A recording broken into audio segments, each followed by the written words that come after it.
And really what this is about is dashboards should not be focused on providing people with a lot of numbers, and specifically numbers that are included in tables. Now, as Excel users, we generally tend to use Excel as a number crunching machine.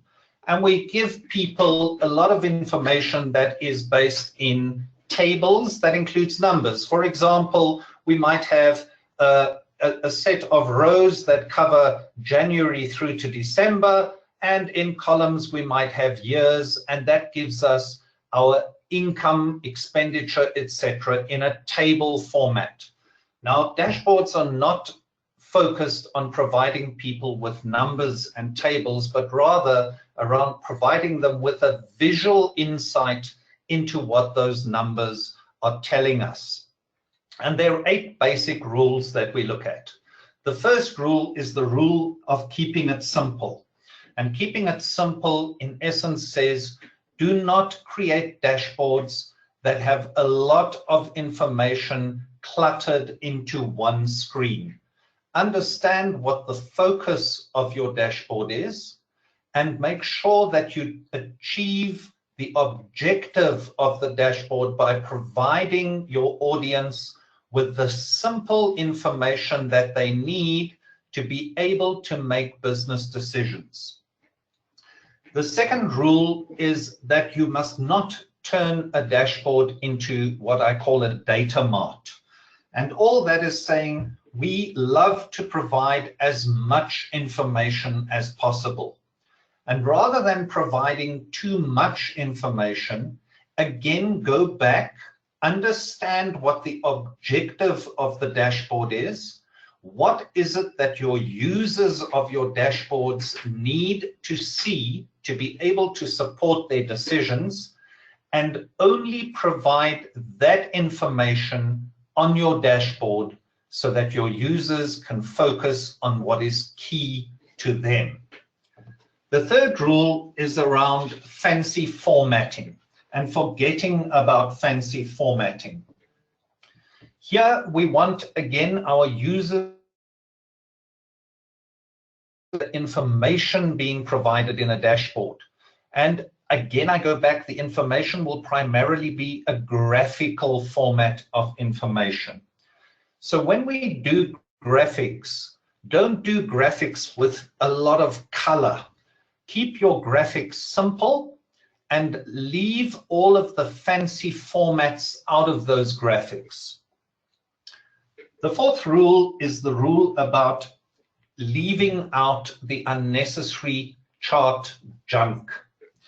And here again, it is around making sure that the graphics that you display, that the focus of the graphic is on the graphic itself and not all the extras that come with graphics. So an example would be grid lines in graphics. A second example would be borders. A third may be data labels that are included in graphics. This is saying take all of that unnecessary information or detail out of the graphic so that the focus of the user is on the graphic rather than on all the unnecessary extra that goes with charts within Excel. The fifth rule is to limit dashboards to one viewable page or screen. The idea with a dashboard is that it provides users with an at-a-glance view of key information. And the moment users are prompted to start scrolling down or across screens, they tend to consider the information that is within the scrolling area as irrelevant information. So the idea is to limit your dashboard to a single screen so that users can focus on all the information on the dashboard at a glance. Our sixth rule is around layout and placement. And in simple terms, this is saying that when you do a dashboard layout, understand how users generally view information. And the basic rule is that users always focus on the information that is in the top left-hand corner of a screen. One's eye automatically goes to that area. And it is basically saying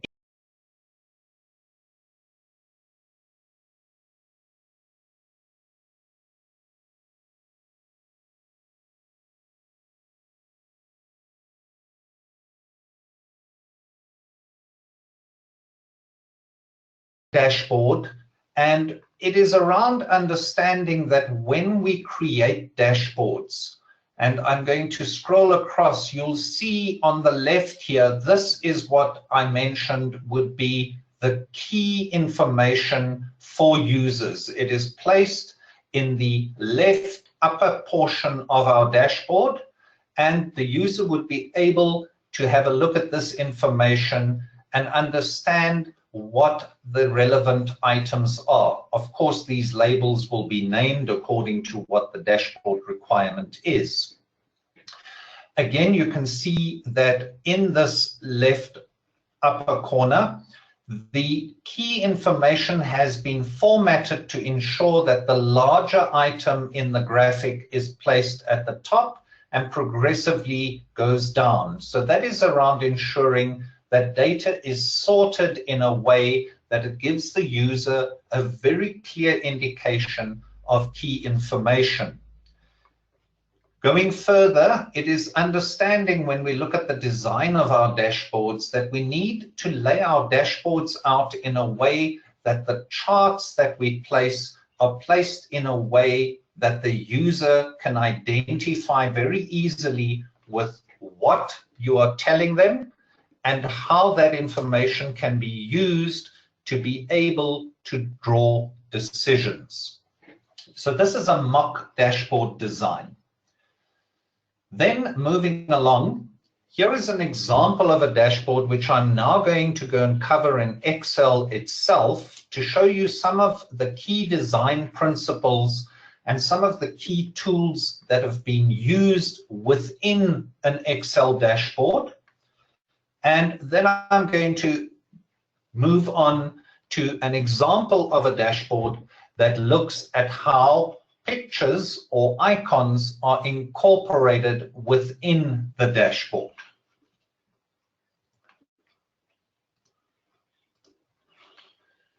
So here we have an actual dashboard within Excel. And as you can see, the dashboard is on a page on its own.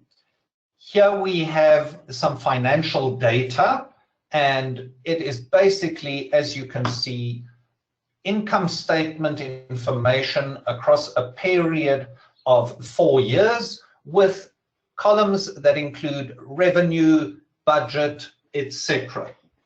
And this financial data is used to drive the actual dashboard. I am not, for the purpose of this webinar, going to go into any detail of the analysis that's done across these various tabs, but I'd rather like to focus very quickly on the dashboard and some of the key principles. As you can see, in the select year and in the select month fields, you have basic drop-down functionality which allows you to determine which year you want or which month you are looking at. And this is a very good example of the use of data validation within a dashboard. What data validation also allows us to do is it allows us to create a dashboard that is dynamic. If I were to choose 2015, you will notice by looking at percentages and graphics how these change. And that is purely based on choosing a year. And again, if I were to look at a given month, you will notice how the information changes. That is the use of data validation within a dashboard. The second item that I'd like to just touch on is over here you will see a red downward arrow and over here a green upward arrow. that is using what we call conditional formatting. Again, a very nice tool to be able to show trends within dashboards. Here we have a simple line chart, and this line chart, which looks at 3-year profit trends, you will notice at the bottom there are little boxes that can be ticked, and those are check boxes. Check boxes give us the ability to look at graphics that include information at the choice of the user. Here we have what is called a bullet chart. A bullet chart, again, that is drawn from the analysis of data. This, I trust many users or many Excel users know, is what we call a waterfall chart. Here we have a simple column chart, but the column chart in this case is driven by what we use a list box functionality. So by choosing a sales rep name, you will notice how the chart updates purely based on the choice of an individual's name. Here we have product category trends, and here we are using what is called a butterfly chart. And again, the butterfly chart is basically looking at being able to draw comparisons between 2 product categories. Below each of these graphs, and for those of you that use pivot tables, you will know these are pivot table slices, and this allows us to be able to go and slice information. So this graphic is now not only looking at the sales rep, but it is looking at very particular items for that sales rep. So looking at the sales rep's trends for seafoods. Here we have beverages. And by clearing the filter, it will show you all. Again, here is a slicer for the graphic above. The last item of functionality I'm just going to broadly touch on is the use of option buttons. And here you can see we have an option button with top region, which is East Coast. If I were to click on the top sales rep, it will now show us the top sales rep is P. Bonders. And likewise, we have option buttons that allow us to look at products and customers. So that is very briefly looking at some of the functionality that can be used within a financial dashboard. I am now going to leave this dashboard and move across to the second dashboard that I'm using with pictures. And as I go, I'm going to ask everybody online to please let me have your questions, if any, as we go along. I will touch on the answers toward the end of our webinar. Now here we have an interactive dashboard.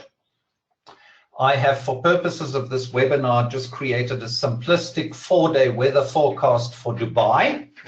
And as you can see, what makes this an interactive rollover is if you watch, you'll see the little hand over here. And as I move across, you will notice that it now moves to the 24th of August. And you will notice the graphic below automatically changes based on the day, moving across to the 25th and the 26th. And one can see how the interactive rollover allows for a very dynamic dashboard. But the focus for today is to look at how we get these little picture icons into our dashboard. And here I have examples with sunny weather, partly cloudy, cloudy, and rainy weather. And yes, I understand it doesn't necessarily rain in Dubai in August, but the idea is just to show you how graphics can be incorporated. Now for this dashboard, we have our data here in the background. And as you can see, here is my 2-hour time slots in the first column, column A. And then we have our dates running across that give us conditions, being clear or dusty, etc. And these conditions, you will notice, are presented over here. So here we have clear conditions. Then I have my temperatures running across the 2 hourly bands with a high and a low. And now we come to the pictures. How did we get that little sunny picture into our dashboard? Well, it starts basically with establishing a table that lets us put in our picture icons. And here we have our table. So we start by setting up a simple table with an icon name and an icon. And this, of course, can be called whatever one chooses. And over here, I've set up, for this purpose, I've already set up 5 basic weather conditions. And in each weather condition, I have an associated icon.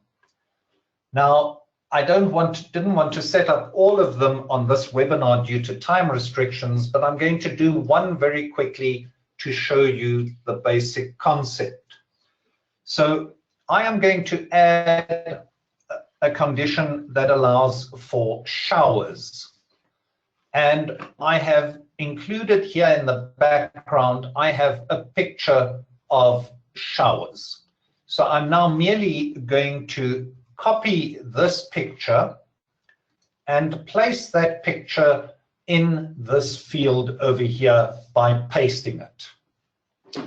Now, when we set up our pictures, what is key in setting up our pictures is ensuring that our pictures fit nicely into a cell.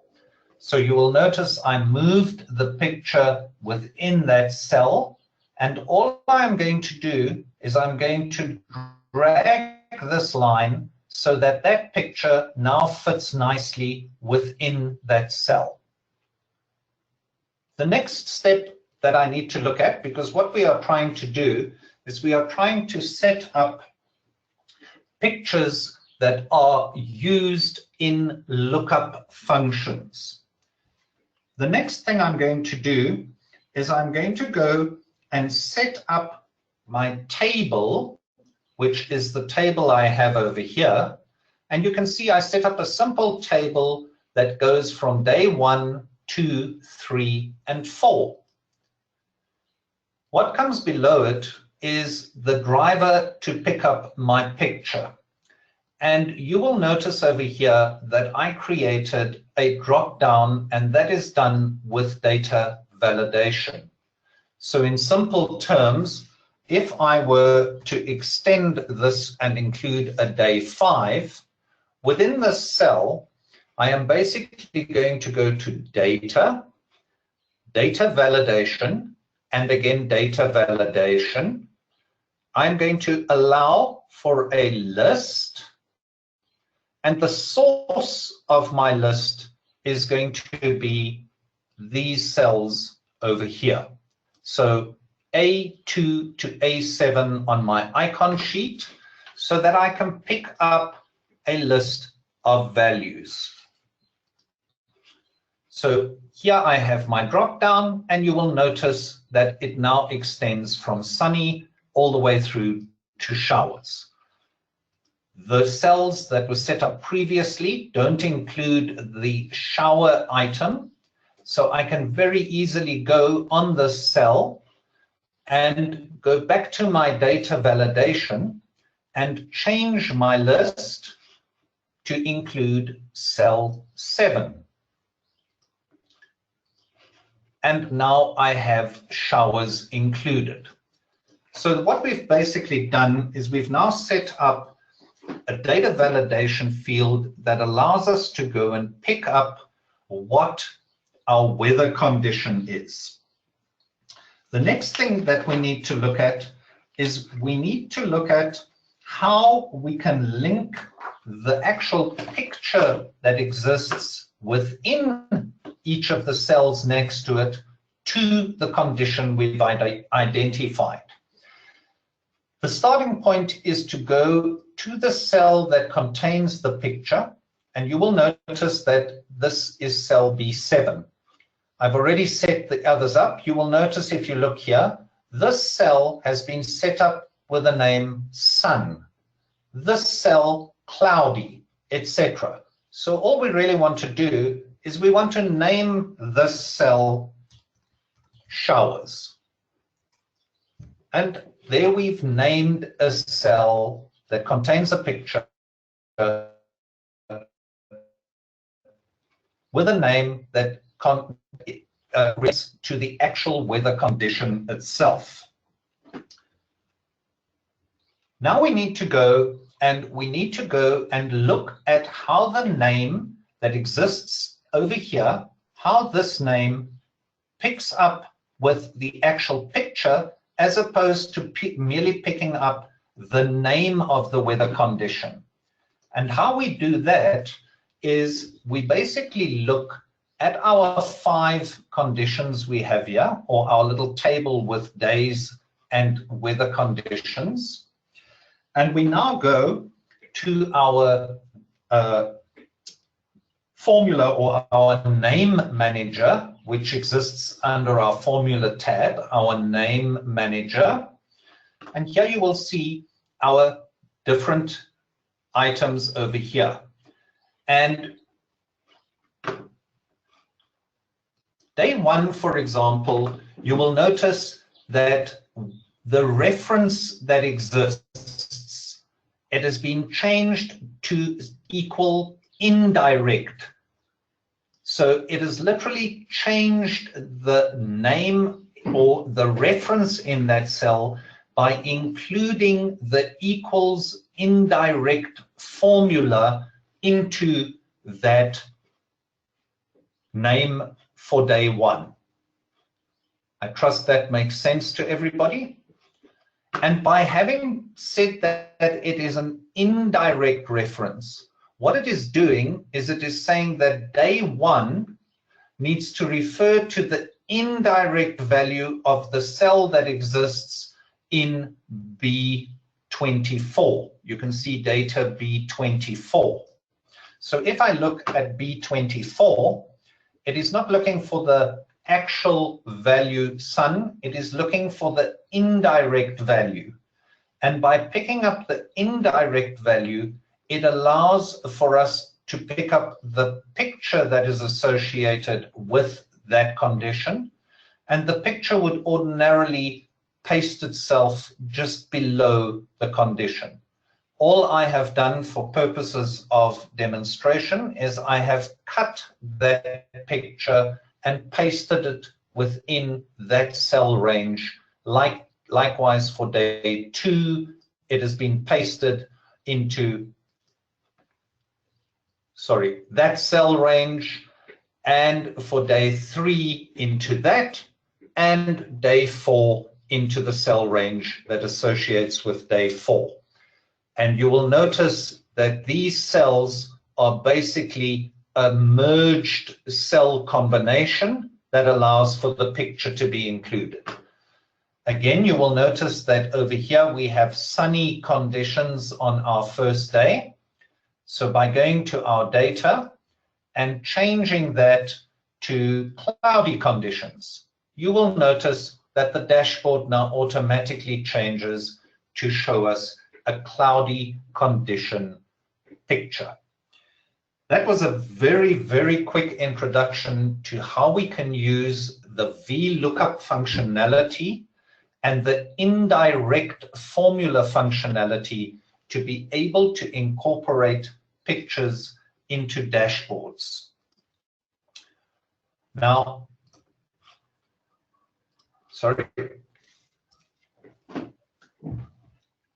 purely due to our time constraints, I haven't gone into great depth and detail, but very fortunately, all of the items that I've addressed, the financial dashboard that I showed you all the functionality on, is an actual dashboard that gets built from scratch into the form that you have just seen on this webinar. In the dashboard reporting in Excel course that is run through Informa. And I'd like to thank everybody for attending today's webinar. I appreciate you taking the time out of your busy days to join me. I hope that this webinar has been interesting. And I would like to invite questions from the audience at this point.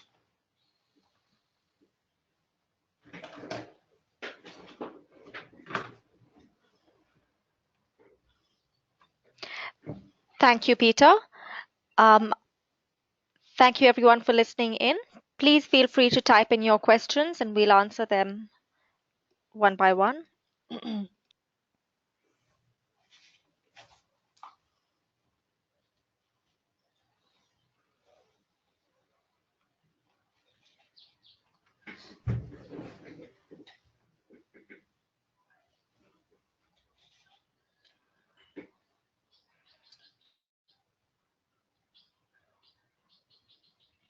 All right, here we have a first question coming in, and the question relates to the example dashboard, the financial dashboard that was presented. And the question is, how is the functionality that was used, where is that created in Excel? Well, the very brief answer to that question is that if we have a look at the functionality such as option buttons, list boxes, that functionality exists within Excel's developer tab, which a lot of people don't know about or don't have in or available on their Excel platforms, but it's quite easy to put it there.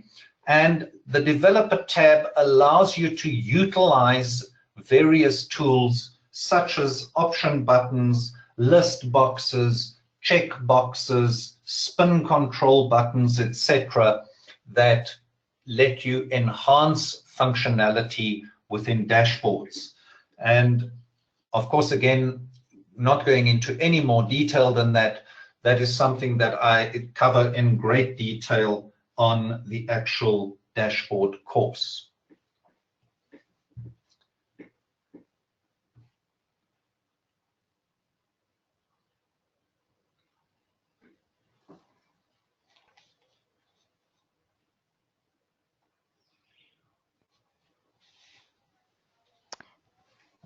Thank you, Peter. There are a few more questions I can see here. It says, from where can one get the icons? Are they from any source?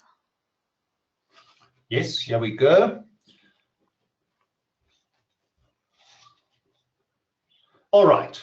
So the question relating to icons, really what I did with my example for the Dubai 4-day weather forecast is I literally went and Googled a couple of pictures and I extracted pictures that are freely available in Google. Now, within business environments, you may want to use pictures that include things like business logos. That could be a picture. So it depends very much on the nature of the picture that one is looking at, but many pictures are freely available on many web pages. Alternatively, pictures that you may create internally within your organizations. I hope that answered that question. Then we have a further question here. And the question is, how can we integrate Excel dashboards into PowerPoint? Well, as we know, and again, I'm going to give a very brief answer. As we know, Microsoft Office's suite really allows for meaningful levels of integration. So we can create a dashboard in Excel, and we can then go and create a linked dashboard within a PowerPoint presentation. So each time the dashboard is changed in Excel, our presentation can be updated automatically based on that link that we've created. I am at this point not going to go into details of how the link is created, but we can integrate dashboards very easily into PowerPoint. Another way to integrate dashboards, and this would be a very flat version of integration, would be to literally highlight our dashboard and to copy that dashboard and then link it into PowerPoint by pasting it as a picture, for example. The downside with that is it is not integrated in the sense that it allows for automated updating. So the brief answer to the question, we can integrate dashboards with PowerPoint either by doing them as flat integration or by doing a linked integration that allows for automated updating of the PowerPoint presentation as the dashboard changes. Then we have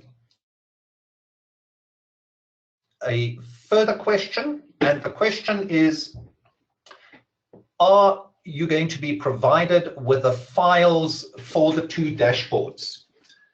Now, the files I've used for the two dashboards, the first dashboard I used, which was the financial dashboard, whilst I said it is a dashboard that we build up in the course, it does contain some proprietary information.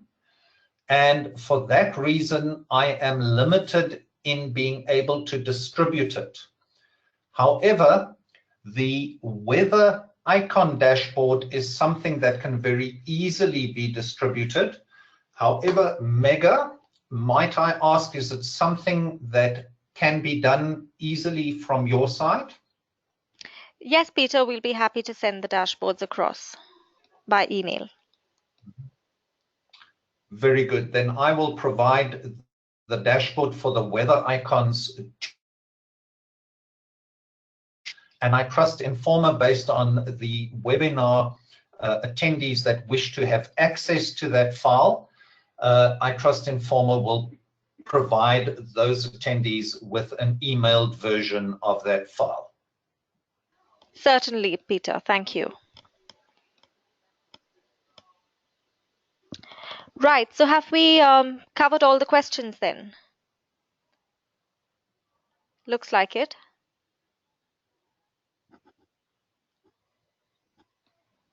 Peter, can you hear me? Yes, I can. And Right. Mega, from my side, it would appear we've answered everything. Right. Great. All right. Super. Thank you very much for joining us. And we will be in touch with you on email. I will now close the webinar. Thank you very much.